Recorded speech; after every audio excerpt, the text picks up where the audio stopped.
What is up, everybody, and welcome back to another episode of the Run It Up podcast. I'm your host, Najee Jalaal. You know, I got my guy with me today. Yeah, little Sandy, how you doing, brother?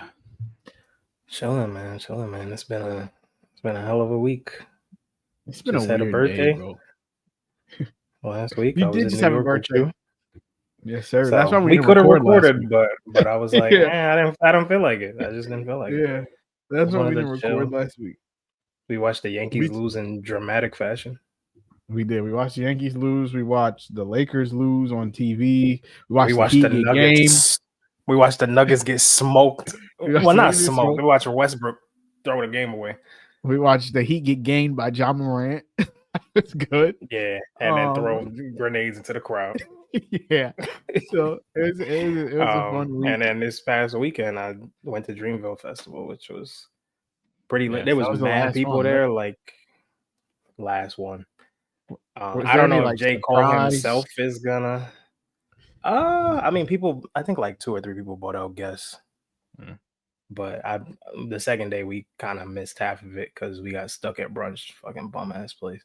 Did Cole say something at the end of his shit? Like, yo, He said like, I don't know. Yo, fuck y'all, it's crazy.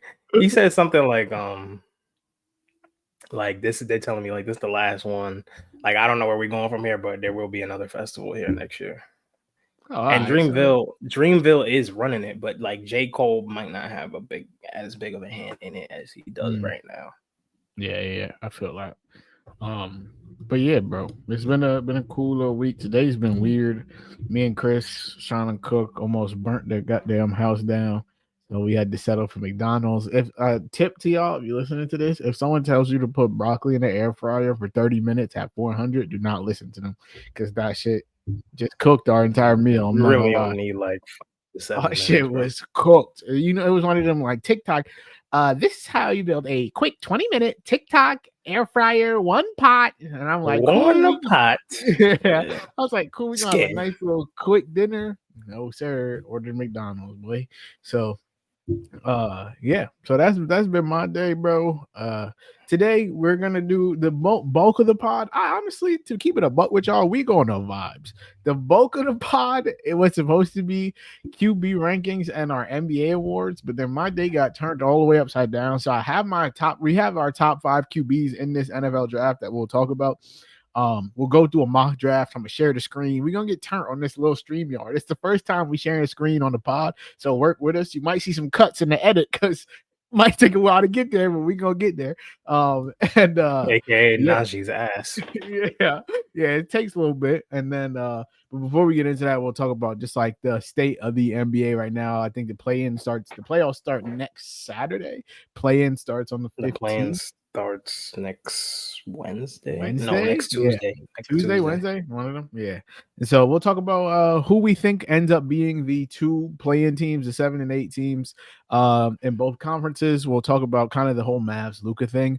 And then I wanted to go on a little MVP rant. And then we'll get into our little NFL mock draft and QB ranks and all that good stuff. But before we get into that, we got to do a song of the week. And make sure you guys subscribe to our podcast everywhere the podcasts are found. Leave a 5-star rating and review. Follow us on TikTok at the Run It Up Podcast. Find me on Twitter at Najee_, Jalal on Twitter at JSandy45. Justice and Khalil's will be in the description down below as well. And so, yeah, make sure you guys follow, like, subscribe, do all that good shit. And so, yeah, Jalal, what's your song of the week, bro? Last pod I talked about potentially using a song from this project, but I ended up going in a different direction. So I'm gonna use the song this week. It is by Saba and produced by No ID, legendary producer. Saba's a little low key, but he's been making music for a while. And I've always liked his music. The song is called Westbound Part 4. It's probably the best song on this whole project. And if you have not listened to it, I recommend it. I know Najee's not gonna listen to it. It's not his type of hip hop. Not at all. He's gonna listen to Hurricane Chris Random, whatever the fuck that nigga's name is. Hurricane Wisdom. So shout out to Saba. No, that's not my kind of music, but I can give you my kind of music. My song of the week. Actually, our friend Joe put me on to it. It is, I think you were there when he was playing it for me. It's a song by Richie Rozay. Oh yeah, I was there. Featuring a Boogie called "Back for Me." I had never heard it until our friend put me on, and it's kind of fire. So I've been listening to it lately. That's my song of the week. And so yeah, we can go ahead and dive in to NBA stuff. The first thing we wanted to talk about was just like kind of give our thoughts on what the NBA standings look like, who we think ends up being in the play-in. We can start with the East. So right now the play-in teams are pretty much set. It's going to be Magic, Hawks, Bulls, Heat, pretty much in that order. So the Magic and Hawks will play the 7 seed game. Loser will play winner of Bulls Heat for the 8 seed. Jalal, as a person who has investment in this, what do you see happening with these 4 teams? Who do you think ends up being the 7 and 8 seed? I think the Magic end up being a 7 seed, and then I think the Bulls can be the 8 seed, but They've been on a heater. They have the Bulls. Yes, they have. They play with a lot of pace. They have size. Their point guard is 6'9". Triple double god. Vucevic is still, he plays at an all-star level when he needs to. And like when they made the Zach LaVine trade, I don't think anybody really saw them making the playoffs. And granted, their record is 37-43. Like, we're not gonna act like they're a 40-win team. They are below 500 teams still. Just the East is pretty bad. After the first 4 or 5 teams, or 6 teams, I should say. A lot of people probably go to the over-reliable, I don't want to see the Heat in the play-in. Let me tell you something, man. That team is not good. The team is not good. They lost 10 straight. Then they won, I want to say 6 or 7 straight. And I never thought they were as bad as they were when they were losing 10 straight games. I also didn't think they were as good as they were when they won 7 straight. And they beat the Celtics in the midst of that, regardless of who wasn't playing. Jason Tatum was playing. That's all I cared about. Yeah. But they're somewhere in between the two, and I think the issues that they have had all year, whether Jimmy was there or not, continue to show up. They play very, very slow. They don't have enough defenders to stop the more athletic teams like the Bulls, who just like to get out and run, or if they end up playing the Magic, who can't score but can definitely give them issues on the other side of the ball. And Trae Young could get you one game, especially a little playing. He playing Michael Jordan for real. Like playing Trae Young gonna get you one. I think whoever's the 7 and 8 right now will beat it there during the final standings. Now, so you say the last thing I'll say. Yeah, the last thing I'll say is disclaimer. I would not be surprised if the Heat come out and win both their games and end up being AFC, because that's the type of things that they do. This is what they drive me nuts. You got the best coach in the play-in for sure. So what? He's had a rough year. I don't care, bro. Yeah, for me, I genuinely don't care.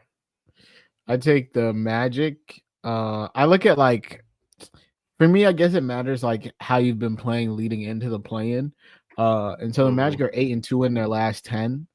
They're on a 4-game win streak.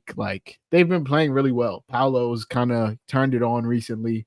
And their team, I've always liked the Magic. I just think they're 2 pieces away. Next season, if the Magic get a point guard that can literally shoot and facilitate, they can beat a 4 seed. They could be better than the Pacers. They can.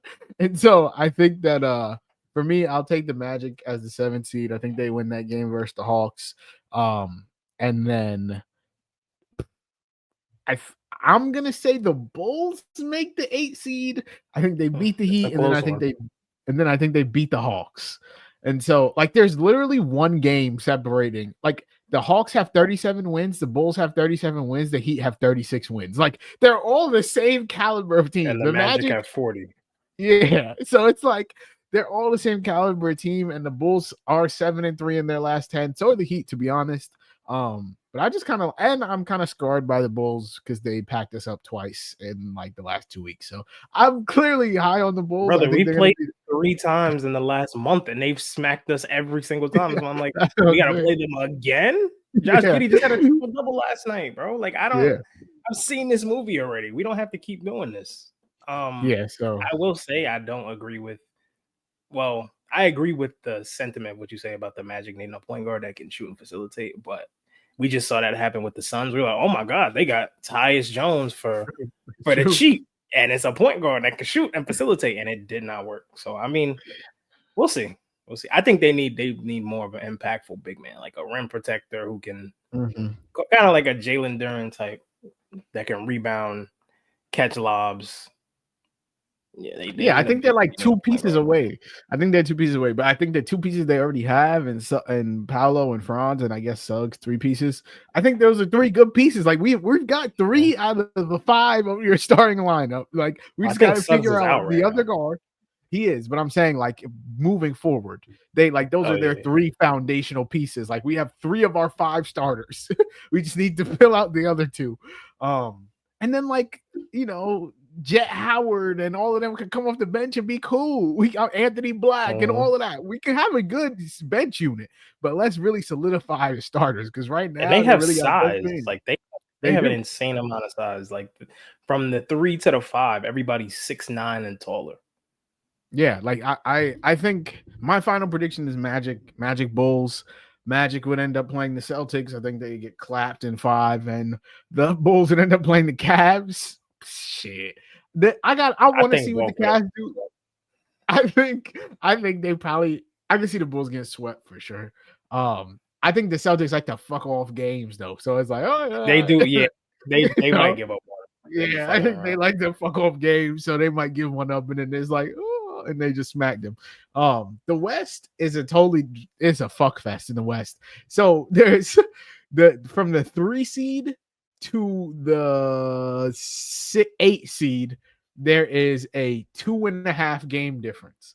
From the 4 seed to the 8 seed, there's a 1.5 game difference. So right now, the Lakers are the 3 seed. They are 2.5 games up on the Wolves, who are the 8 seed. So the Lakers need to win one of their last 2, either versus the Rockets or versus the Trailblazers, to be the 3 seed. Now, me personally, the Rockets sat all their starters versus the Clippers yesterday. So I personally say they're going to go super duper hard to beat us on Friday just for shits and giggles. But regardless, I think we end up getting the 3 seed. After that, it gets kind of funky. Like there's a whole bunch of different like scenarios where like the Nuggets can win 2 and end up the 7 seed. Is a bunch of shit. So the way that I want to do it is just we know the 9-10 game is going to be Kings Mavericks. I'm just going off what it is right now. I'm going to say the Warriors end up the 7 seed, the Timberwolves end up the 8 seed. In that scenario, I go Mavs over Kings, and I go Warriors over Timberwolves, and then I go Timberwolves over Mavs. So I have the Warriors as the 7 seed and the Wolves as the 8 seed. I have it as exactly how it is now. I think the Warriors are the 3rd best team in the West, if I'm being honest. I think they got hosed by the beginning of the season. But I think they're probably the 3rd best team in the West. So them being the 7 seed is going to be tough. I think they could definitely pack the Rockets first round. I'm not going to lie. Like if we got to the second round and the Rockets are a first round exit, I wouldn't be shocked. Because like you have Steph and Jimmy Butler. So like who are they throwing at that? I don't know. And Jimmy Butler has single-handedly dragged teams from play-ins to finals. So if you're telling me that Ime Udoka and Jalen Green are gonna be what stopped them, I don't believe it. So I'm gonna say that you named one player and one coach. Yeah, I mean, I'm saying the Rockets in the first round, though. Like if they match up with the Rockets in the first round, I think the Warriors would low-key be the favorites. Like, I don't think people are taking. I think like a sportsbook perspective for sure, but I think they would easily. I think the matchup is interesting though, because I think it has the potential to go like 6 or 7, just based off the fact that the Rockets defend really well. Mm-hmm. They have more size than the Warriors. Granted, Fred VanVleet cannot check Steph, and I don't think they put a man on him just because you need somebody to. Hey, I'm never giving him hell. Maybe they will put him on him again. Because now I'm thinking they got Dylan Brooks. Maybe they put Dylan Brooks on Jimmy. They put a man on Steph. I think it's closer than you're giving credit for. Just because It might be. we've never seen the Rockets do this. Like, this is the first time we've seen this core go to the playoffs. We've seen Steph do what Steph does. We see Jimmy do what Jimmy does. And I mean, granted, I don't think he's that same guy that he was 2 years ago, but I think he can still give you, if he gives you one 30-point game, you lose a 30-point game that Jimmy gives you, GG's. Draymond's gonna be Draymond. Pods might give you 21 night just from hot shooting. Like, it, I don't know. It's interesting to me. I think they match up really well. And then is Draymond gonna completely lock down Şengün? I don't think so. I don't know. He has been playing really good defense as of late, though. I'm looking at Steph's game log versus the Rockets this season. And so he had 3 the other night. He was 1 for 10 with 3 points, and Ahmed Thompson was giving him hell. The night before, not the night, they played them in February. He had 27, 5, and 3. And then they played them in December before they got Jimmy, I want to say, and he had 19. So, like, he don't be going for 30. Like, he be having like normal step games. He don't be having. They need Jimmy to step up, basically. Yeah. So honestly, you're right. Maybe I was dragging it. I think it would be a more competitive series than I'm letting on. But I still think I would take the Warriors. But your perspective, if the regular season ended, Warriors 7, Wolves 8, Kings 9, Mavs 10, how would you take the play-in? So I'm looking at it right now. I take the Kings over the Mavs. I just think the Mavs have had a hellish season, and somebody's got to put it to an end. Game, baby. They kind of giving me like Heat of the West vibes. Like, they're not supposed to be a 10 seed right now. Like, they're not bad enough to be 11, so they're just stuck at 10. The Suns are just ass. Yeah, the Suns are just super ass, and then on the other side, the Raptors are just crazy ass. Like, so I take the Kings. The Kings have been playing really well. Zach LaVine and DeMar DeRozan having throwback games, reminiscing about the good old times in Chicago. Yeah, Sabonis they said the play-in is the DeMar DeRozan Invitational. It is. He's been in the play-in like the last 4 years. Yeah. Sabonis is the jack of all trades guy that can facilitate and score, rebound, throw some defense in there. I think Malik Monk is hurt, but that doesn't really matter to me. I just don't think the Mavericks have enough firepower to contend with the Kings. And the Kings playing at home is always tough. So that's another reason why. Warriors, Timberwolves, I'm gonna be honest, bro. I think the Timberwolves are ass. Yeah. Like, I think they're really ass. Like, I don't think they're as good as their record says they are. And I know Anthony Edwards is top 5 in the league in scoring, shooting about 40% from 3, but I don't feel like he's gotten better as a player. He's a better shooter, but I feel like I've talked about this plenty of times before. Him taking less shots in the paint has caused him to just be so reliant on the 3 balls, the fact where he's not getting efficient buckets as he used to. So that mixed with Julius Randle is literally a dice roll. Like, you never know what you're going to get with him. I think the Warriors beat them, but I think they'll beat the Kings. And ultimately, they play the Thunder as a terrible matchup for the Timberwolves. Basically, everything the Timberwolves do, the Thunder do 2 times better. They shoot better. They have the length. They have the speed. They have the defense. They got the best player in the series. Like, Timberwolves just playing just for fun, bro. They ain't going in it for real. And I don't trust Anthony Edwards to propel the Timberwolves like he did last year, just because I just don't like the way he's been playing this year in particular. Yeah, dark horse in the West is the Clippers, which it pains me to say. I told you this last night. They're 8-2 in their last 10. They've won 6 straight. They're like they are 30-11 at home. Like, they're one of 3 teams in the West to have 30 home wins: the Thunder, the Lakers, and the Clippers. That's it. Like that. Did you know that the Thunder are the first team since like 1990? Oh no, since the Warriors, the 2017 Warriors or the 2016 Warriors to win 50 games by more than 20 points or by double digits. Yeah, bro. I when I was talking about the MVP stuff, like the Thunder, or if they didn't win the chip, I would be shocked. Like Well, the every last team to do it, ironically, and historical not win the chip was the 2016 Warriors. every historical like trend that you can look at, like Mhm. trends towards them winning the chip. Like of the Yeah, 5, they have the most double digit wins of any team ever in ever, NBA ever. history.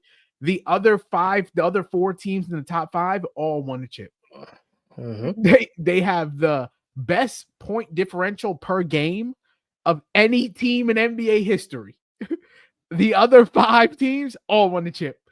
Like, if they don't win the title this year, it would be like we would look back on this 20 years from now and be like, damn, what's the Thunder at? Like, how did they not win? Like, But it's how would you feel like, say, them and the Cavs make it to the finals? The Cavs right now are at that's the 63 NBA wins. worst nightmare, boy. Don't nobody give a damn about the Thunder and Cavs. And that's the problem. Because those are the 2 1 seeds. They need that LeBron and they need that Clover, boy. They need that Celtics brand. If it's Celtics Thunder, I think people will watch that. Yeah, Or if people will give it's a fuck. Nuggets, I don't know, Nuggets Celtics or some shit, people will watch that. Low key, they worst nightmare. Rockets Pacers. That shit is the worst possible matchup. Oh no, the worst nightmare, honestly, it would be Heat Warriors. Niggas would just be like, "Oh my god, Jimmy will get his revenge," and nobody's gonna watch that shit, bro. But yeah, bro. I think Warriors wise, I guess I'll just talk about my MVP thing. People like my thing with the MVP conversation is that like people just throw whatever bullshit they want into their narrative to get it off. Like, we're not gonna act like the best player in the NBA wins the MVP every single year. It's just not what happens. Never That's happens. never been Never what happens. happens. So people are all up in arms, like, oh my god, Jokic should be the MVP. He's getting robbed. He's getting robbed. It's like, we can say that he's the best player in the league. LeBron was the best player in the league for 14 years, and he won what, 4 MVPs? Like, like it's just not you. That's never been the case, bro. So like we look at a Jokic season, and people are like he's being robbed. He's being robbed. That's just not the case. Like Shea's putting up league high 32.7 points, 5 rebounds, 6 assists. People like to go by analytics. He has higher win shares than Jokic. Like, and the Thunder are an all-time good team. It's not like they're just some random 50-win team. Like, no, they're better than last year's Celtics. Like, statistically, they're one of the most dominant teams we have ever seen regular season wise. So but I'm saying, like, the way people talked about the Celtics last year, and like they're breaking all these records and all the advanced metrics, and then for the Thunder to come in the very next year and do the exact same thing but better, I don't know how the dude is averaging 32. Do you know what his his mid-range percentage is from the mid-range, which is like probably like I'm gonna say, because 3-point line is like 28 feet, so I'm gonna say from like 10 feet to 24 feet, he's shooting 52% from the mid-range. Like, and every other shot he takes going. Like, bro, just for perspective, Michael Jordan's career mid-range field goal percentage is 50% on the dot. It's like 50.2%. Yeah. And Kobe's is like 42. Like, bro, he's yeah, bro. And they have enough pieces off the bench. They have the size. They can run lineups where they don't have Chet in and have Isaiah Hartenstein in, and they can run lineups where they do the reverse. Sometimes they run Jalen Williams at the point, give Shea a rest. Like, Isaiah Joe might come in and give you 3-4 threes. Case and Wallace is hitting threes. Like, bro, Jalen Williams, the other one, the light-skinned one, was dropping triple doubles when they benched the whole team, and they were still winning games. Like, this team is nice, bro. And so Shea winning MVP doesn't mean that Jokic is not the best player in the world. He's the best player in the world. We all know he's the best player in the league. But like, that's not what MVP is. That's never what it has been. Like, the Thunder are the first team since the 2017 Rockets to win 65 or more games. Like, almost 10 years since that's happened. And so if I'm a voter, like it's a no-brainer for me. Shea gets the MVP, and that's just what it is. Like if he was having, if the Thunder won 50 games and Shea was putting up 25, 7, and 6, then I would be like, all right, cool, let's give it to the best player in the world. But that's not the case. The Nuggets might end up being the 6th seed, and people are like, oh yeah, let's break the rules for Jokic. He's that good. We've already broken the rules for Jokic. The lowest seeded team to win the MVP was 2022 Jokic when they were the 6th seed. We're not breaking the rules for you again, buddy. It's not happening. Weren't the 2017 Thunder were also the 6th seed when Westbrook won. Okay. So the two lowest seeds are Westbrook and Jokic. You only get one rule break MVP, buddy. It's not happening again. So yeah, that's how I feel about it. And then the last thing I want to talk about was the whole Mavs Luka thing. Obviously, Luka came back to Dallas last night as we're recording this, played the Mavs, dropped 45. I think it's like the most in a revenge 45. Game in NBA history. Something crazy performance. He was crying before the game. I just want to know your thoughts as a non-Laker, non-Dallas, non-Luka guy. What were your thoughts watching the game? So I only watched the first half. I caught the highlights of the second half this morning or whatever. Because I saw he had 30 at half. I was like, yeah. They got it. Even if the Lakers lost, like I was like, I saw what I needed to see. He had 30 in the first half, and you were like, he's cooked. He can't. I thought he was crying. I'm like, bro, anytime Luka has to play with some type of heightened expectations, whether that's emotional, whether that's anger, being sad, or playing against his best. Every time they play Jokic, he goes crazy. He just shows up for special occasions. Like when it's a big game, you know he's gonna show up. Yeah. And I mean, he missed 2 of his first 3 shots, and then went into that step back. When he hit the step back over AD, I was like, oh yeah, he's locked in. Yeah, I was like, oh yeah, it's time. Yeah, you know. And meanwhile, you got LeBron over there just doing whatever he want to do. Yeah, bro. He's not taking it serious at all. Doing pump fadeaways, one hand wrap around, no look passes, bricking. He took over in the fourth quarter, but before that, he was dog shit. And the thing is, like, I felt bad for AD because, like, the expectations of him are just so high now, especially in a game like that, where it's like, okay, we traded our franchise player for you, and he has 45. So we're looking for you to do something. And AD finishes with 13, 11, and 6. And it's like, that's a bad AD game. That's not what you can typically expect from him. He's good for usually 25, but it's just like, AD is a generational guy, right? Like he is one of the 10 best players, 15 best players of the last 10 years. Like, but he's just not Luka, you know, like there's a different tier of guy, and they're not in the same tier. They're just not in the same tier. And so I think that's tough for the Mavs. I think personally, like, it was by Nico Harrison, just like complete misunderstanding of what your fan base values and what your fan base cares about. And like, I think Mark Cuban's selling ruined the Mavs because, like, at his core, he understands what the fan base wants, what the Mavs want, what Mavs fans care about. And like, they had Dirk for 20 years. They won 1 title. Every first round exit, every second round exit, the loss in the finals, it was all worth it for them because of 2011. You know, like, we'll go through 19 years of disappointment for that 1 year that we won with our guy. And so they rolled that into pass the torch to Luka, drafted him at 19. And it's like, okay, cool. We made the finals last year. We believe in Luka. Whether we win 20 games or we win 60, we believe in him. Like, we're down to go on a ride, whatever it is, throughout his career. I don't want to cut you off, but just to like note how insane the start of his career is. So he played 7.5 years in Dallas. Yeah, first year he comes in. This is his 7th, right?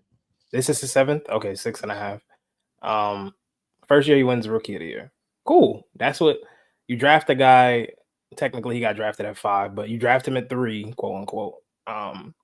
That's what he's supposed to do. I think he averaged like 25-5, historic type shit. Second year, first team All NBA. Third year, first team All NBA. Fourth year, first team All NBA for 5 straight years. And it's and I don't think he's gonna get first team this year, but he'll probably be on the second team. Nah, he's not gonna get the games to qualify. Oh damn. He need the if there was no, I'd put him on the second team if there weren't qualifying games. But I mean, you said like misunderstanding of what fans want. It's just a misunderstanding of how you control your franchise. Like, this is still considered, the trade happened 2 months ago. Still considered, it's still the worst trade I've ever seen in my life. Yeah, easily. I mean, and that's no disrespect to Anthony Davis, but like, what are we doing here? Everybody that watches basketball, whether you watch it on a casual level or you're locked in every day on television, everybody knows Luka is a generational talent. Like, there's no movement around it. People try to talk themselves out of it when the trade happened because they're like, oh, look how lazy he was in the finals, or he's drinking beer and Michael Finley snatched him. None of that matters because come on, what? Yeah, he's still gonna average 38 and 8. Like, that does not matter. And the thing is, so like, like, people do not want to come to get. How are you supposed to sell tickets? Like, you trade our franchise player away, not to just any team. You trade our franchise player away to the Lakers. It's like, okay, cool, great. We're already pissed. Now we're buying tickets. We're ass. We're not buying tickets to go watch the Anthony Davis Kyrie show. We're not. Like, we don't care. They don't. That's not their guy. They've had a guy that they drafted and rode with for 27 years now. He brought them back to relevance. Like, they haven't had to watch random mercenary players for like 30 years. Like, they don't care. So I'm fascinated to see what the Mavs do, bro. I'm gonna be honest, their situation isn't great, bro. It's not. Kyrie tearing his ACL is probably the worst thing that happened after the trade, because now he's not coming back till February. Yeah, trade deadline maybe. Yeah. And now AD gotta keep them afloat for, like, for 3 months, next season, 3-4 months. Like, we ain't really seen. I don't even know if he can withstand that. Like, we ain't really seen that since 2019, 2018, really 2018, bro. So I feel like he ain't played that last half of that season where he was on the Pelicans. He was kind of like, that's gonna be, and he's almost 30. And the West just keeps getting better. Like, you're going into next season, and granted, I'm sure the Mavs will make moves this summer. Like, cool, you'll have Klay Thompson again. Great. I think they might try to go after KD. I feel like you have to. Maybe that feels like such a Mavs move. That feels like such a Mavs move to put them three together. And it's like, okay, cool. Maybe I don't think they believe that AD is going to keep them afloat for 3 months in the West when the Spurs are coming. Like, we keep saying that, but like, the Spurs are coming, and so it's like, cool, right there. That's what I'm saying. And I don't know, bro. Let them get Cooper Flag. We gonna see. But it's just like, I don't know. The Spurs, they got like, it's possible for them to get the first pick. I mean, they have like a top 6 odds. Yeah, they got some shit like that. Some shit like that. Yeah, they get shit, man. They get Cooper Flag. Wrap it up, GG. Yeah, wrap that shit up. Spurs winning the chip within the next 2 years, bro. Yeah. But yeah, that's our NBA rant. All right, now bear with us. We're gonna go through a mock draft. Done. I have ESPN Plus. Shout out to the Disney Plus bundle. So Mel Kiper, everyone knows, big ESPN draft analyst Mel Kiper. We're gonna go do a Mel Kiper first round of a Mel Kiper draft. Give our thoughts and just kind of talk through it before we get into our top 5 personal QB ranks. So I've never screen shared before, so just hold it down. Everyone just keep calm. I'm going to do a little bit of boom. If it gets a little hazy for a second, rock with me. So we back. Y'all ain't see what we just did, but for you, it just act like it was a cool little cut. But we back. So this is Mel Kiper mock draft. Don't mind my pops right here. We just gonna go through Mel Kiper's little mock draft. The first overall pick, I think this is no sort of surprise. They have Cam Ward, Tennessee. I I think it's pretty much a foregone conclusion that he goes 1. They canceled their like draft workouts with Shedeur and Travis, so cool, great. I don't really have any crazy thoughts on Cam Ward 1. I think I understand why you're doing it. The Titans very badly need some sort of direction. And he's the consensus number 1 overall QB in the class, so I get it. Do you have any Cam Ward 1 thoughts?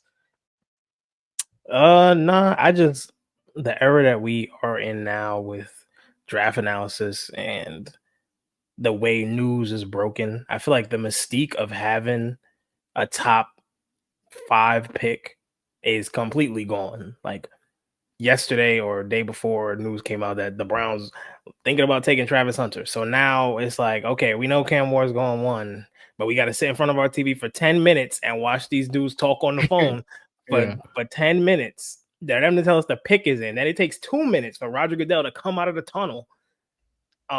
So it's just like the pick is up. Like it's an obvious pick. He's the best quarterback in this draft. If he doesn't work out, oof. He doesn't work out. Tough.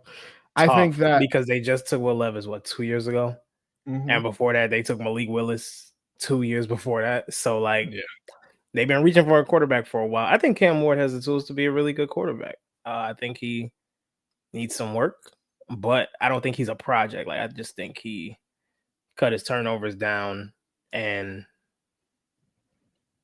I don't know, just do more of what he did because they're gonna ask him to do a lot. So he's gonna have to do more of what he did in Miami, and then hopefully they get him a weapon or 2 in the receiving area. Because I mean, Calvin Ridley as your 1. What year is this? 2018. Like, no disrespect to Calvin Ridley, he's probably a solid 2, but as a 1 in 2025, it's kind of crazy. Yeah.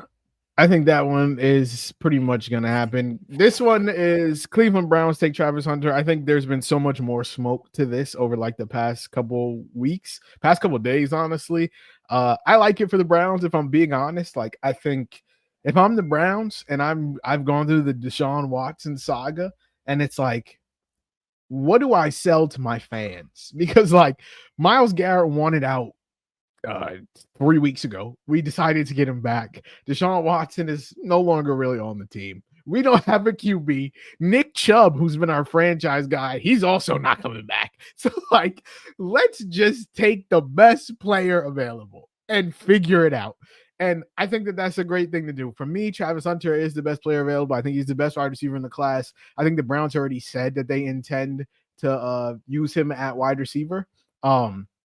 And I think that that's the right thing to do. If I think I said this to you, if I'm them, I let him play both sides and see what happens. For me, it's not I think what I find the most difficult about playing both sides for Travis is not the on-field portion of it. It's the like off-field pre-game, like that the week leading up to games, like the preparation that you have to do. Like he can't be in the DB room and the wide receiver room at the same time talking about, how to guard their wide receiver 1 and what routes work best on their cornerback 1. So like, I think that's what they would have to kind of figure out.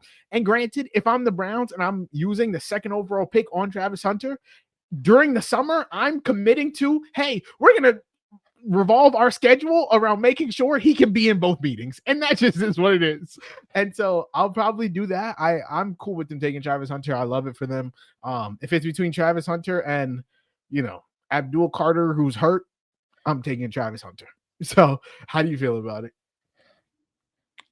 The Browns are in a really iffy situation. Like their team overall isn't that bad. They've got talent, a lot of talent on defense, which is why I think they are open to him being a wide receiver, because their number 1 wide receiver is, it says it right there, but it's Jerry Jeudy and David Njoku. So like, if you need a guy that just can put asses in the seats, Travis Hunter is that guy. Heisman winner, 2-way player. He's not like standoffish in a way that's cocky. Like he's real confident in his game, and he honestly, bro, he loved football. Like he said he would figure out a way to play both sides. And the Browns need something, bro. They drafted Baker Mayfield 6 years ago, and it didn't work out because they didn't want it to work out. If we're being honest, they kind of pushed him out the door. And they've kind of not had a go-to wide receiver since Josh Gordon. Yeah, bro. Odell Beckham, the last leg Jarvis. of Odell Beckham. Yeah. Oh, I forgot about Jarvis. Yeah, Odell right. and Jarvis, and then Odell towards ACL, running down a Baker Mayfield pick, and then he got up out of there, and Jarvis kind of just fell off the map. Then they traded for Jerry Jeudy. He had a great year last year, but there's been no like, oh, this is the Browns' weapon. Like there just hasn't been that guy. So yeah, I think it'll be interesting to see what he does. I've said I think he's a better wide receiver than he is a corner. He's gotten insane pro comps. At wide receiver, crazy. Yeah, bro. He's gotten like Jefferson. Justin Jefferson, Odell Beckham. I've seen Stephon Diggs. I've seen Garrett Wilson, which I think is a really good one. And then on the cornerback side, like I've seen Patrick Peterson, I've seen Darius Slay, like all pro guys are all pro bowl and all pro guys. Like being your only comps is crazy to me. Crazy. So like you telling me worst case scenario, he's still gonna make the Pro Bowl if he's a wide receiver. With the second overall pick, bro, I'm looking for when we look back at this draft in 10 years, can we say we took a good football player? I think that there's no way that we're gonna look back on this and say, damn, Travis Hunter was horrible in the league. You know, like whether it's corner, receiver, or whatever. I think by all accounts, he's gonna be a good NFL player. And so whatever position that may be, whatever role, like just don't fuck it up. That's all we're trying to do. Don't fuck it up. And we can figure it out. I do think that if he plays wide receiver, he should just stick to being wide receiver. Like being a part-time corner is pretty trash because like they might put you out there for the most important snaps of the game. You ain't been out there all the time. Yeah, like you line up against Zay Flowers and he hit you with a little and now you in the dust or something, and now you line up against George Pickens or DK or somebody like that in your division. Like there's not much you can do. But I think if he plays corner, bringing him in for a jet sweep or a little 9 or a post route and just try to see if he can make a play or a little screen play, RPO or something like that, that would work much better than him trying to be a part-time corner. They put him in on third down in crunch time. I think he's gonna get crunched because come on, bro. Being a part-time corner is not feasible for team success. And then I think that would also hurt the locker room. Like imagine Denzel Ward's face when Travis Hunter's getting cooked because he don't play enough corner. Yeah, and so I'm with you. I would let him. I would if they make him choose, I would say choose wide receiver. The money's there, cool. But if I'm the Browns, I'm like, fuck it, go. Let's see how it works. We the Browns, like, cool. Yeah. Go play both sides, and let's see how it works. And if it don't work, if you're getting torched, or if you can't run a 9 because you're gassed because you were just running around with Jefferson, then all right, cool, we'll pick one. But let's see how it works. And then at 3, I think this is the like turning point in the draft, the most like controversial one so far. The Giants end up taking Abdul Carter. They punt on QB. They ride with Jameis and Russ for this year. And they pass on Shedeur. I think Shedeur himself has made a lot of like, oh, I'm going to the Giants comments. I think like the Giants brass, like Dayball and Joe Shane, have been seen with him a lot. So like I could see the Giants going QB. If I was the Giants, I think it's tough for me because I think I'm higher on Shedeur than most people. So I would probably take the QB, but I understand taking who you think is the more surefire good football player in Abdul Carter. I just think like the Giants D-line is already pretty decent. Like, but at this point, when you've signed, Jameis and Russ, it's like, okay, Shedeur's probably not going to start this year anyway, probably for the best. But I understand just wanting to get another pass rusher to put on that line with Dexter Lawrence and Brian Burns and Kayvon Thibodeau and just kind of be a demonic D-line and figure it out. So yeah, I don't blame him. I like the Abdul Carter pick. I don't think they can really go wrong. I think there's four surefire good players in this draft, and like so getting one of them is cool. How you feel about the Giants taking Abdul Carter? I mean, if I'm the Giants and I'm no GM, I wouldn't even make this selection. I would just trade down, trade back, try to get some more draft capital. Because if Travis Hunter's not there, bro, like I don't think the opportunity cost is a little economic terms of taking another pass rusher when you sign Brian Burns and you just drafted Kayvon Thibodeau, who I don't think is that good. I think he's like one dimensional, but he's really good at the one thing that he's good at.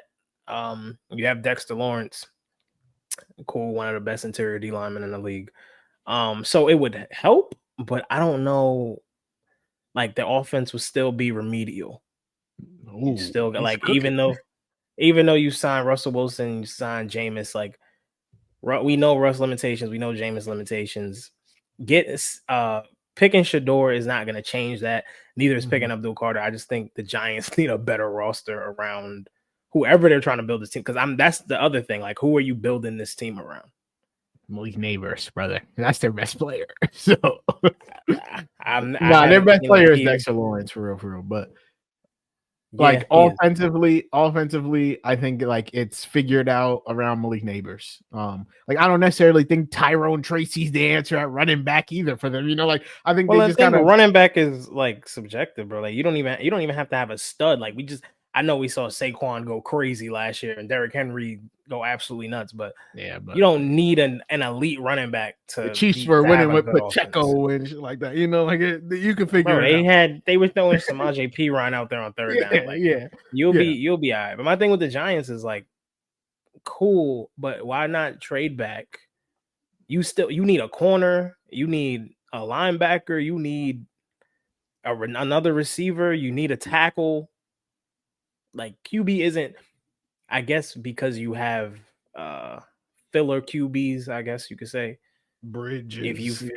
If you think like picking Shedeur, like if Shedeur your long-term answer, cool. But I mean, I think they could trade down to maybe 6, 7, and maybe still get Shedeur. Yeah, that's a good point. Or like if they don't feel like the Saints would take Shedeur, like if they get a good sense from, because these guys talk to each other all the time, they get a good sense from teams behind them that nobody's taking Shedeur, and Shedeur might drop into the late teens or the early 20s. Like, why not trade down? Because, like I said, the Giants roster is not good. That's not a good team. Yeah. And so number 4, I think this is probably the Patriots' nightmare scenario. If they can't get Carter, Cam, or Travis Hunter, obviously they wouldn't take Cam, but like if they can't get Carter or Travis Hunter, I think taking a tackle at number 4 for them. If I was the Pats, I would trade down. Will Campbell's cool. They're obviously not taking Shedeur. They have Drake May. I think that like they just don't have any weapons around Drake May. Like if we could take a tackle, he's probably NFL ready first year, but it's like what are we trying to do this year? You know, like this is year 2 of Drake May, year 1 of Rabel. They're not trying to win 3 games. They're trying to be competitive in the AFC East. And like, who is he throwing the ball to? Stephon Diggs? Okay, cool. So you know what? I think Stephon Diggs is probably at this stage of his career not making shit shake the way that he was for Josh Allen. So, like, I think you need someone else there to kind of create some kind of offense for them. It just feels like Will Campbell at 4 ain't the move for the Pats for me. I'm trading down. I'm getting out of the top 4 at this point, picking up a second, even if it's next year, something, trying to pick up some kind of value rather than taking a tackle at 4. But that's just me. Yeah, I agree. I think if you're gonna take an offensive player, it'd have to be like and granted, we dismiss the importance of O-linemen all the time. And you got to protect your quarterback, especially a guy that you took at the top of the draft last year, or 2 years ago. And I think like I was like, maybe they should take Mason Graham, but I don't know what that's gonna do. It's like the same argument I've had for the Giants. Like the Patriots defense is solid. Like it's not that bad. They really truly need either a tight end or a wide receiver or a game-changing running back. And I mean, building up to that, you kind of need a line too. Like you can't do shit if your line sucks. So I get it. It's just not sexy. We want the boom bow picks, and a lot of the times, like it's just not like if you are a fan of a top 5 team and they take a tackle in the top 5, you're gonna just be sitting there like, we took Charles Cross at 6 a couple of years ago to Seahawks, and I was like, what the fuck? so it's like cool, and so but he's solid. He's solid. He's solid, yeah. But like tackle, like he's not the best tackle in the league. I'm taking you at 6. You're not even a top 3 tackle. Come on. So we were just talking about Mason Graham. I've seen Mason Graham mock to the Jags in like every mock I've seen. And like it says right here, they ranked 31st in yards allowed per play. They need some help with Josh Hines Allen and Trayvon Walker. Honestly, people shit on Trayvon Walker a lot because he was picked before Aiden Hutchinson, but like he's a good pass rusher. You know, he's not Aiden Hutchinson, but like he's turned into a relatively good pass rusher. It's not his fault he went number 1, bro. Yeah, it's not. It reminds me of like the Anthony Bennett thing when the Cavs picked Anthony Bennett. Nobody knew Anthony Bennett was going number 1, and everybody's like, he sucks. That's not his fault. He didn't ask to be there. Exactly. But yeah, you're right. He has improved a lot as a pass rusher. He's just not Aiden Hutchinson. And so I like the Mason Graham pick for them. This is the most mocked pick I've seen ever in NFL mock drafts ever. Bro, they've been saying this since December. If GT isn't a Raider, I would be mind blown. I'll be honest. Do you think? I feel like the Raiders. I mean, the Raiders can get a back in the second round. Like if they feel, obviously Genty is the best running back in the class by far. Like he's in a tier by himself. But if Pete they Carroll feel like to run that pill. Chip Kelly like to get busy on offense. So and they got their running back right now. Raheem Mostert, brother. They signed Raheem Mostert. That is their current running back 1. But the argument is like, okay, you take. I don't know who they take here though, right? Like, do you take? I don't know. I've seen people mock like a receiver to them. I'm not taking Tet or Golden or whoever you think is your wide receiver 1 at 6. Yeah. Like that's high. Mm-hmm. So I understand being I've seen mocks where they trade up and try to get Travis Hunter. That's one that I've seen. Or they take I've seen them take QB.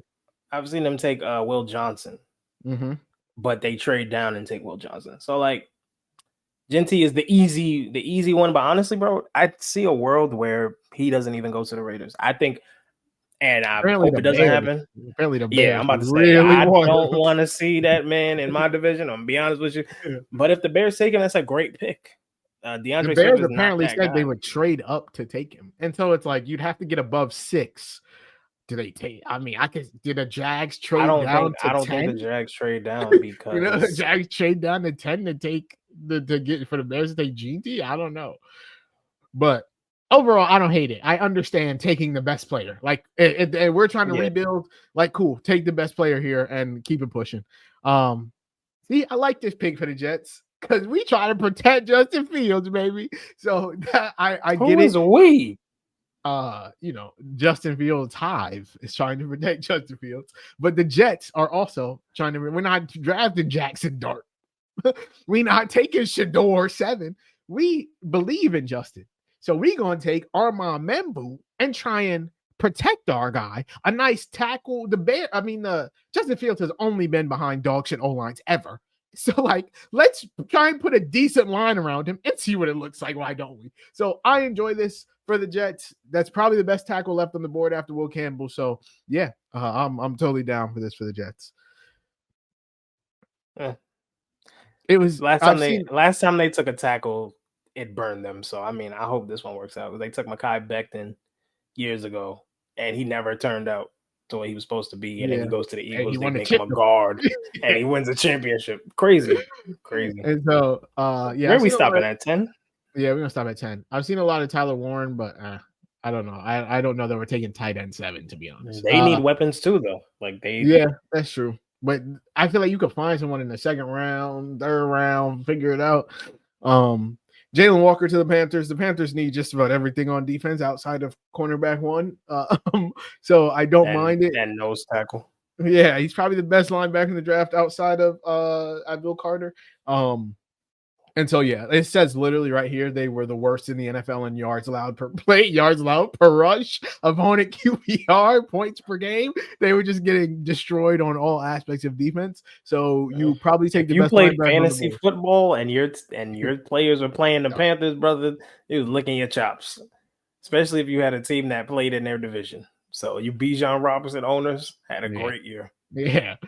And so this is now become the most likely Shedeur landing spot, either here, 9 for the Saints or 21 for the Steelers. I think it makes sense for the Saints, to be honest. Right now they have Derek Carr and Spencer Rattler under contract. You might as well take who you have as, who you think can be a franchise changer for you. Let him sit behind Derek Carr. Let him battle it out with him in training camp if you want, figure it out.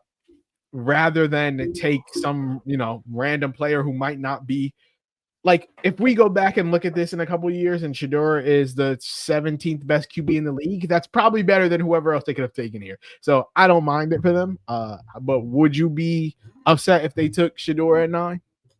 Yeah, I would. Not for the Saints. It's a great pick for the Saints. I just hate it for Shedeur because I think the Saints have.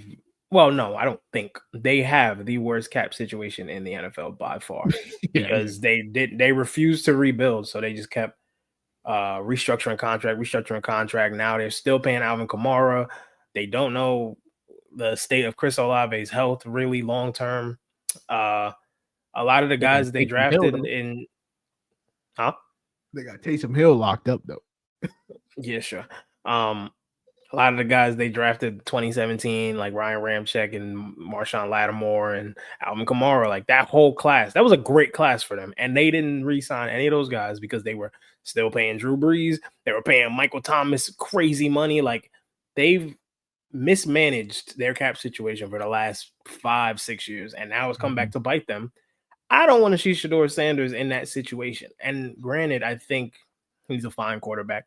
I don't want him sitting behind Derek Carr either, because you know who's not good? Derek Carr. He is garbage. Like he's bad. I think he can teach him like the nuances of being a quarterback, but like if you're sitting on the bench and you're watching Derek Carr sell the game away, it's like, damn, put me in. Then you go out there and you running for your life. And Shedeur is not the most mobile guy in the world either. Yeah. So I mean, I understand it for the Saints. You do need to find your guy. As a fan of a team who finds their guy before they need one, where it's time to find your guy is when you need one.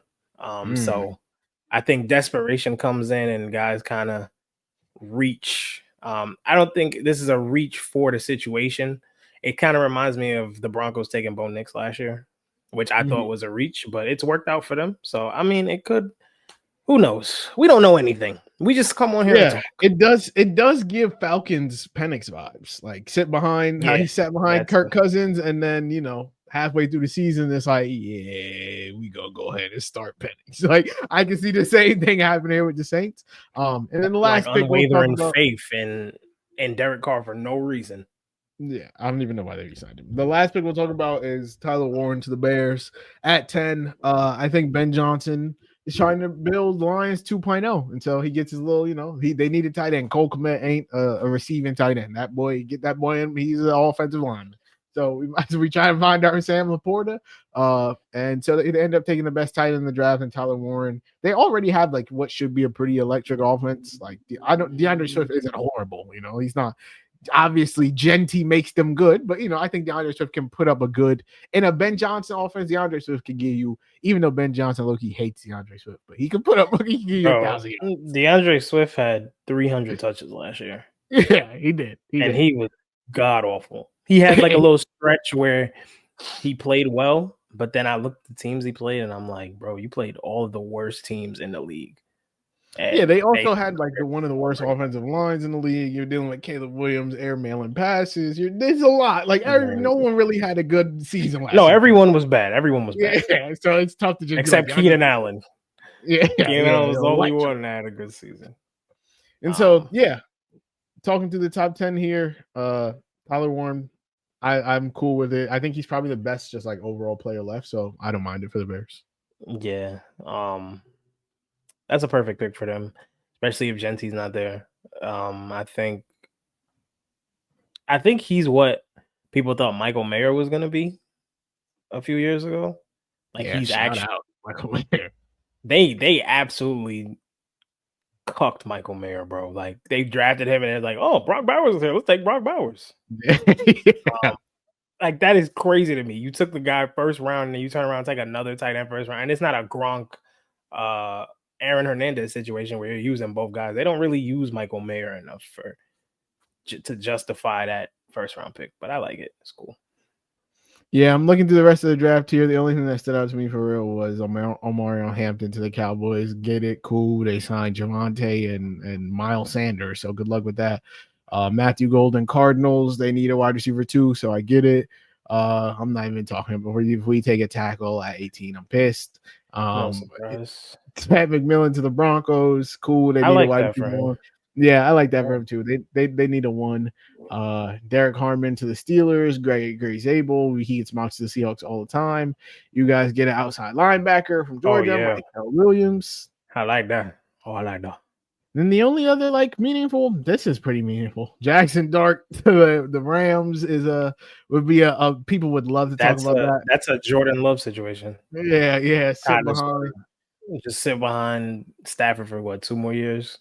Yeah, and then McVay will still be there. Yeah, and so yeah, that's that. Oh, I like that a lot. Whoa, wow. That's the end of the first mock.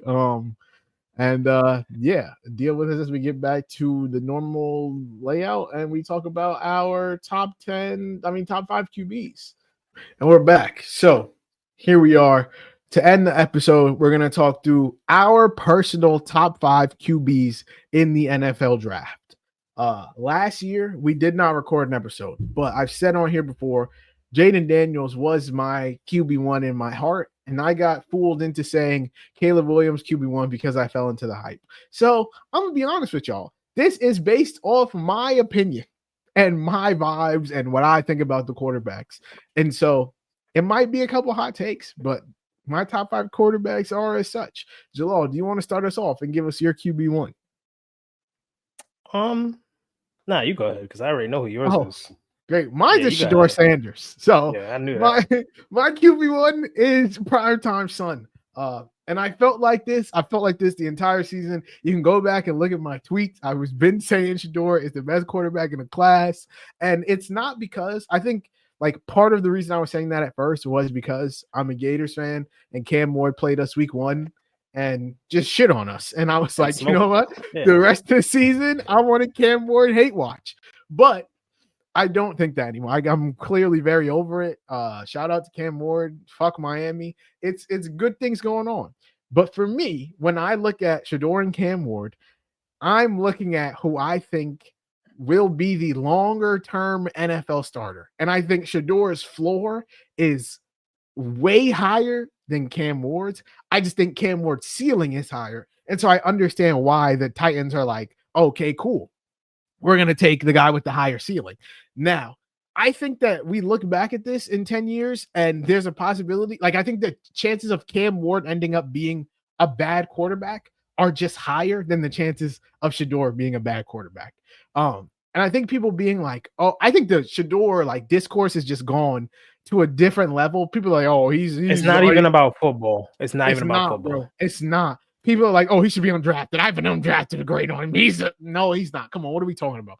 And it's like, he's only there because of his dad. I think people forget Shedeur is not just some bum ass QB. He was a 4-star QB. He had offers from Alabama, Saban, Alabama. He had offers from Florida, Oregon, all of those teams. He just decided to go to Jackson State because that's where his dad went. Just same way Travis Hunter decided to go to Jackson State because that's where Dion went. Shedeur could have went to Bama and sat behind Bryce Young for a year. He was being recruited. He's not just some bum ass QB. And so, whereas, Cam Ward went to fucking some weird ass school, an Incarnate Word, and then he transferred to Washington State. And so I spent the last 10 seconds just fucking rambling, but overall, I like Shedeur Sanders because I just think I wrote down a whole bunch of stats that I don't even feel like going through anymore, but he's the most accurate QB in the class. He has the highest floor. Obviously, the bad thing is he takes a lot of fucking shitty sacks. I get it. He holds onto the ball for a long time. The Colorado offensive line was trash. He didn't do himself any favors. 26.2% of his pressures were credited as his fault. It's the highest in the class. His pressure to sack rate in his last season was 21%. It's the third highest number in the class. It's like the third highest number of any QB in the last two classes, honestly.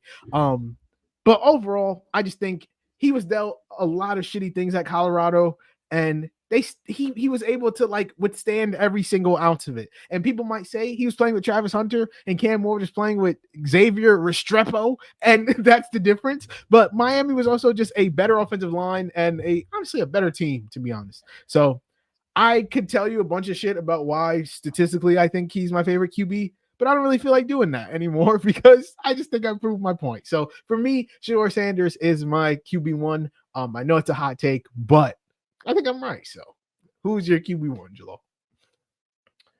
That was a nice soliloquy you went on, sir. I appreciate your statistics and little quips you had in there. But we're just gonna keep it short. My QB1 is Cam Ward. I think I was on the Shedeur train for a long time. And then this past season, I kind of felt like you could see his limitations. I was anticipating that he improved going into the year. I'm like, Shedeur is definitely the best quarterback coming in. Cam Ward looks cool, but I got to see it. And even after the season was over, like going towards the Heisman Trophy presentation and after the playoffs, I'm like, let me go watch some more Cam Ward. I don't think he is a can't miss prospect. I don't think he's generational. I just think he's a good quarterback with a really good ceiling. And I think he's just a better playmaker than Shedeur is. I will say that I think Shedeur has better intangibles like leadership, just being clutch when you need him to be.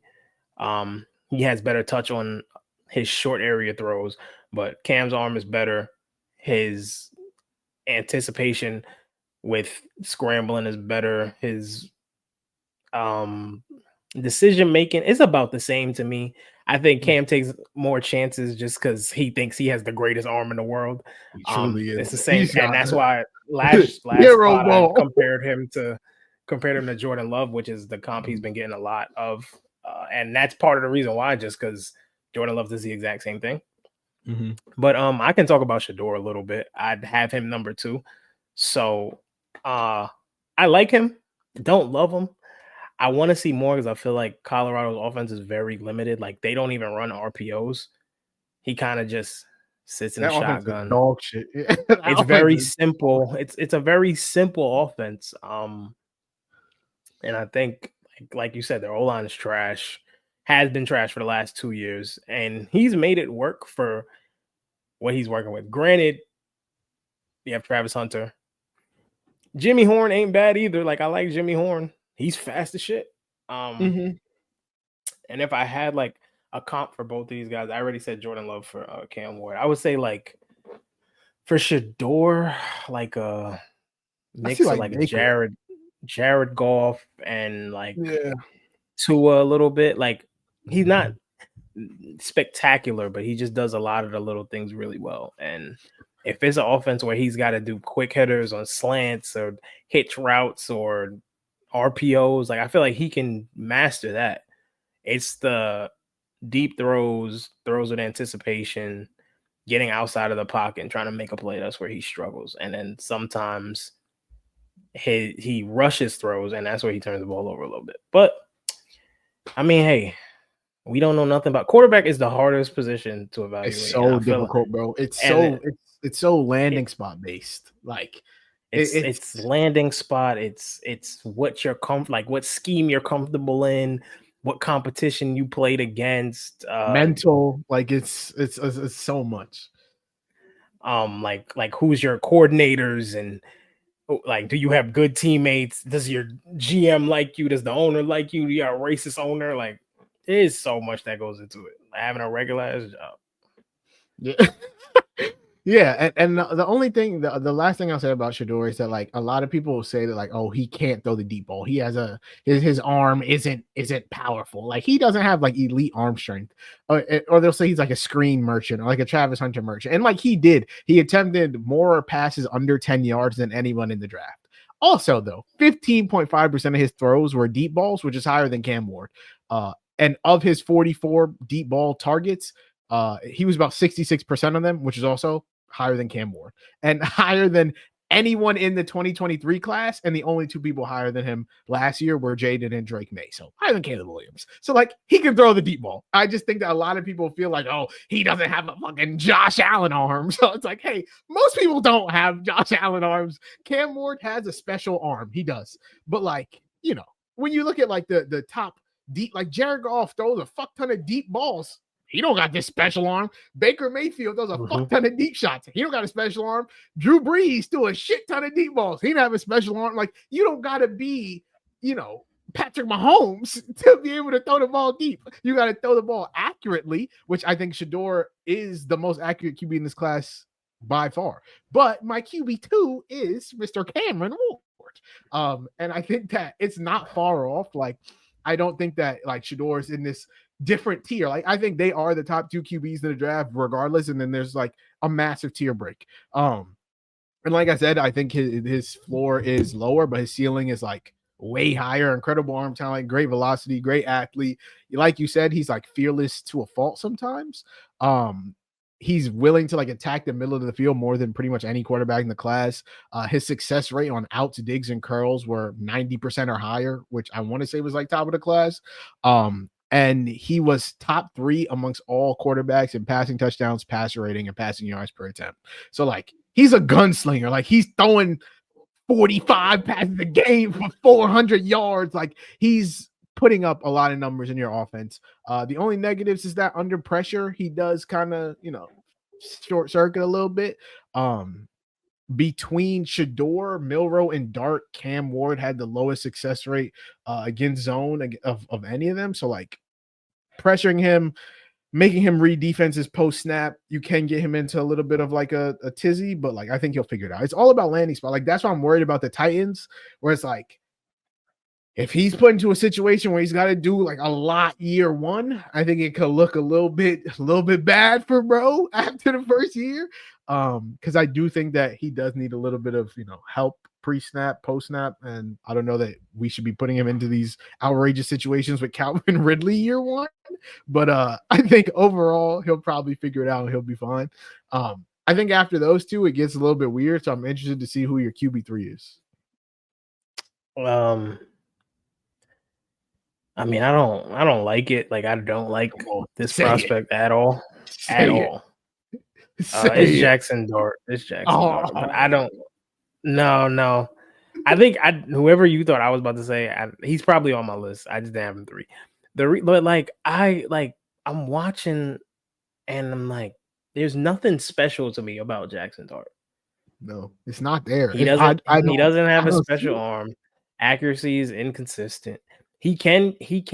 Damn, what's the word? Improvise. Thank you. Tired, bro. Damn, I'm reading minds, baby. Yeah, his improv is very good.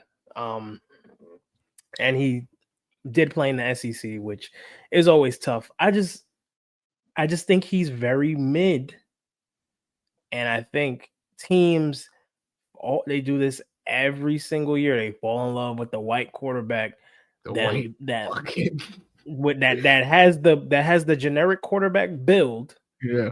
And then they start making shit up. And this is how Zach Wilson got caught up in being drafted to the Jets. This is how I can't remember, like Josh Rosen, who people had him touted as the best quarterback in his class at one point, him and Sam Darnold. And it's like these guys they're always looking for another guy than the guys you've been talking about for the last 8 months.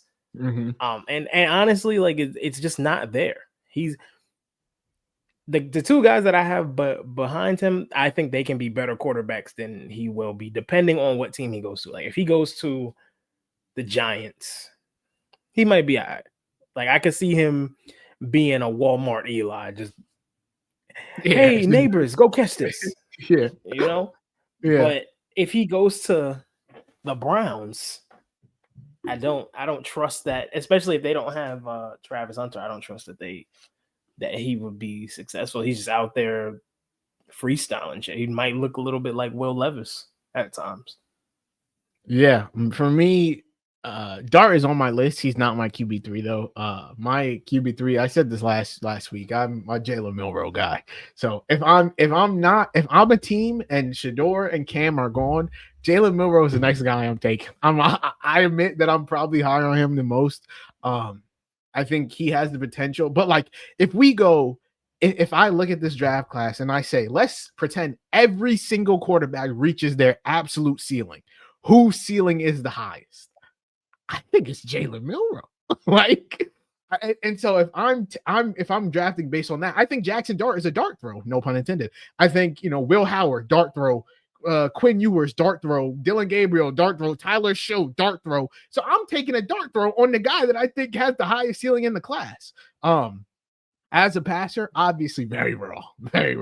Highs is very raw. Highs are high, very high. Lows are superbly low.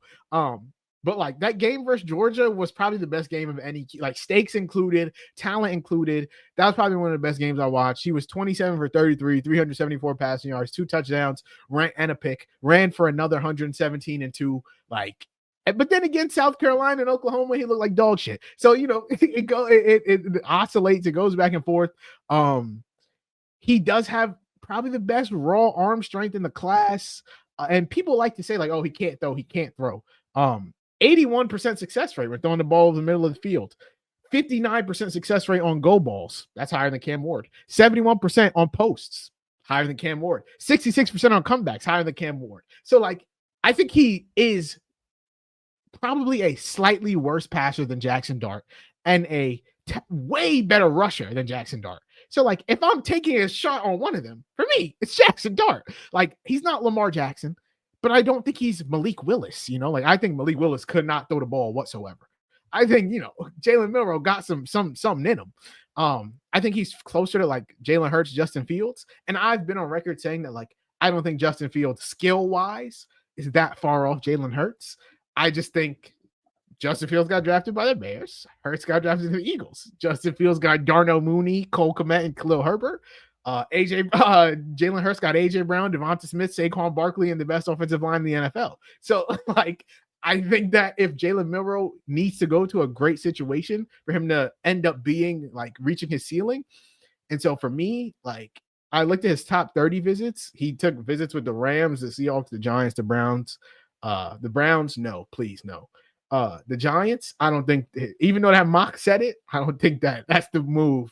And so it comes down to Seahawks Rams, and I think I'd rather have him with the Rams. Like, best case scenario for his career, I want him with McVay. And so if he goes to the Rams, shit, he might be the best QB in the class. But he's my QB3. So who'd you have QB4? My QB4 is Kyle McCord. I had him as my sleeper. You did last week. You did have last week.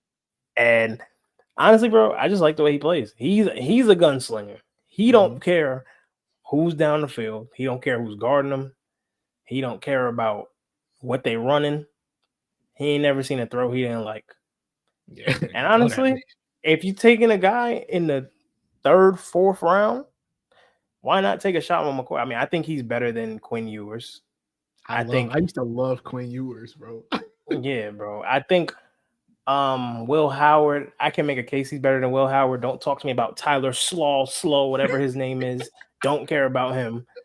I just like the way Kyle McCord plays. The only red flag for me is the fact that he couldn't win the job from Will Howard at Ohio State. He had to transfer out of Ohio State to get a starting job.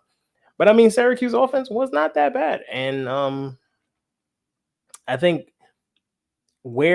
so for me, my ranking is where you would have to take these guys in comparison to, or in contrast to what they might actually become. So like if you're taking Jaxson Dart 1st round, no.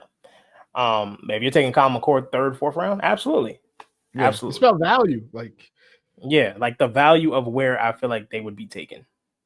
Yeah. My QB4 is Jaxson Dart. I think you pretty much nailed it.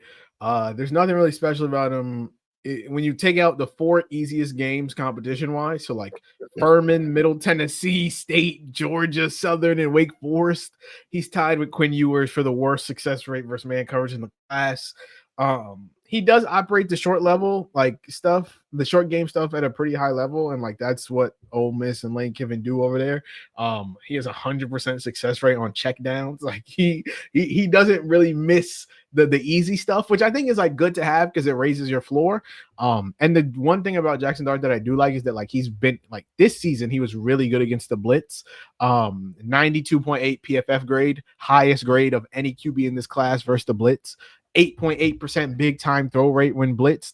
That's the highest of the last 2 draft classes. Like for comparison, like Michael Penix, Caleb Williams, Drake May, Jaden Daniels, all below 8% big time throw rate when blitzed. And Jaxson Dart cleared it. So like if you're looking for things to like about Jaxson Dart, it's that like he does stay pretty composed under pressure. He's a big guy. So like people coming after him, he is athletic. He can escape, pressure. And he has shown some ability to like stay calm when a 300-pound man is running right at him and still deliver a dime downfield. So like, I see why people like Jaxson Dart. It's just, I'd rather take the Milroe shot.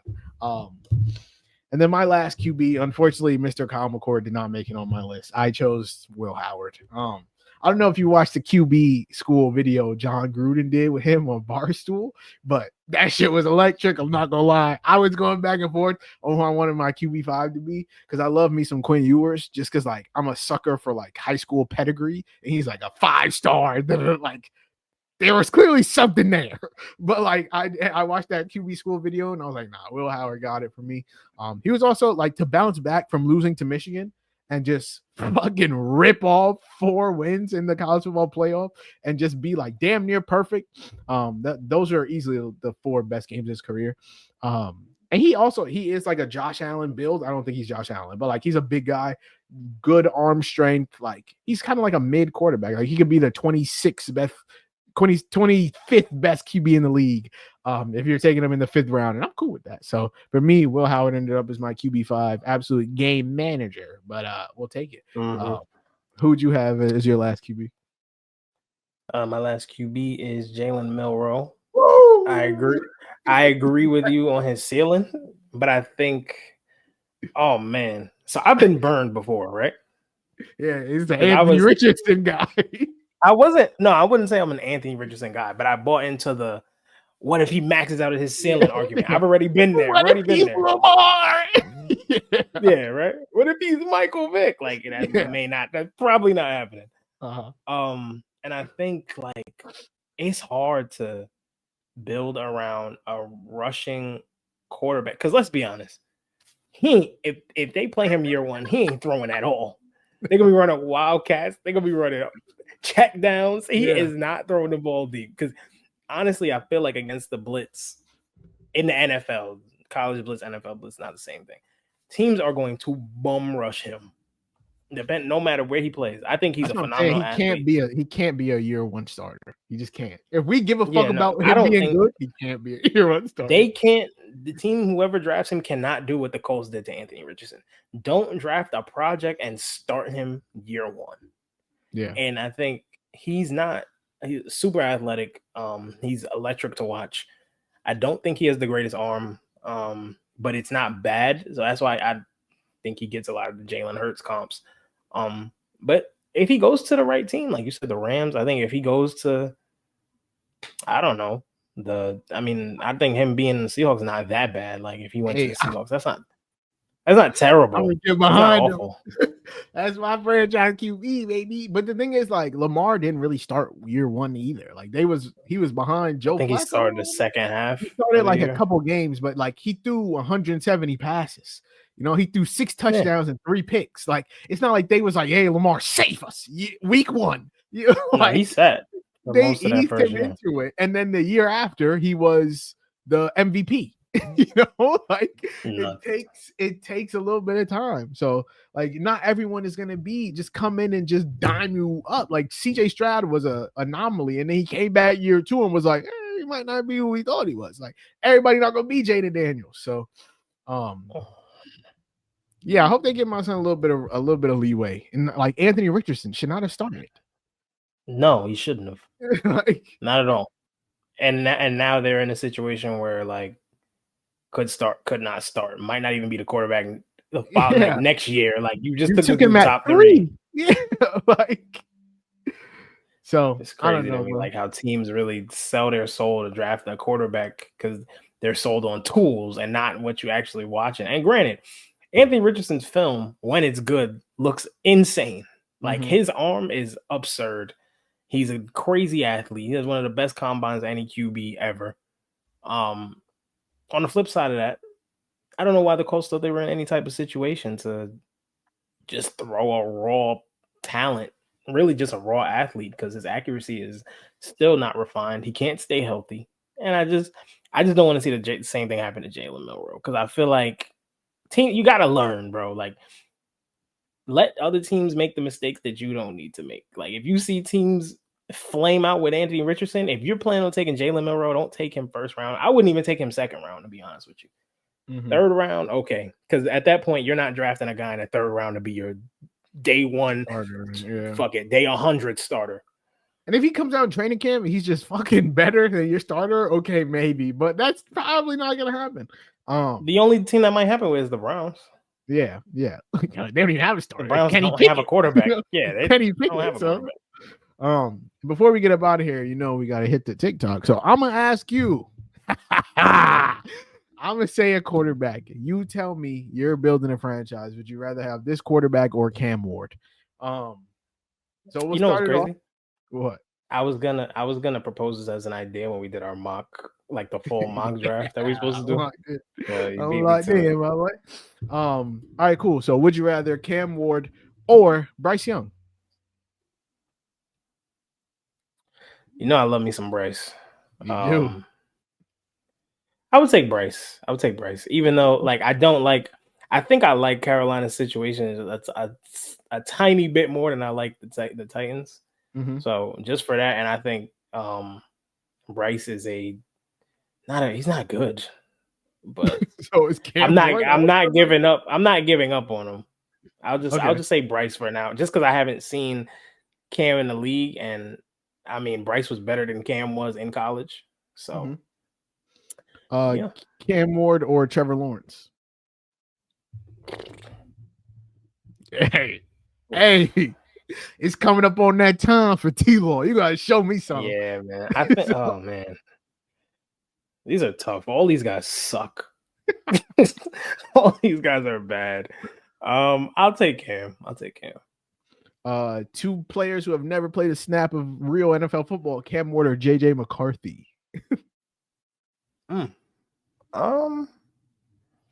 Just because he's on the Vikings, I'm gonna say JJ, because like he's in a much better situation, and even if he's not as good as Cam as an individual talent, I think he's gonna have a much better season next year. Cam Ward or Michael Penix Jr. Penix. Cam Ward or Tua Tagovailoa. I say Tua. Like I feel like Tua has a reputation of where like he can't play in the cold. His arm is a noodle. He can't stay healthy. His brain is mush, ham and cheese. Like when healthy, he's fine. Like he's not bad. And again, like he's playing in what should be one of the best offenses in the league again with A-Chain and Hill and Waddle. So we'll see. I don't know. Like Cam Ward. The Titans are just such a big question mark. Like I like Cam, the prospect. Him in Tennessee, I hate it. Like I don't love it, but I think he's capable of potentially saving them. Like he can do it. I just don't like it throwing guys into those types of situations. Kyler Murray. Oh Lord, Kyler for now, but like okay, I would also take Kyler. I think that's his clock is ticking too, but I'd also take Kyler. Jordan Love. Would you, if you were the Packers, would you trade Jordan Love for Cam Moore? Fuck no. The hell? Okay. Absolutely not. Okay. Bo Nix. Cam. I just think Cam's not. I mean, Bo's not like special to me. He's just in a really, really good situation. They're trying to build around him somewhat, and he's got a really good coach. Sean Payton's a Super Bowl winning Hall of Fame coach. Jalen Hurts. Okay. Last two, Brock Purdy.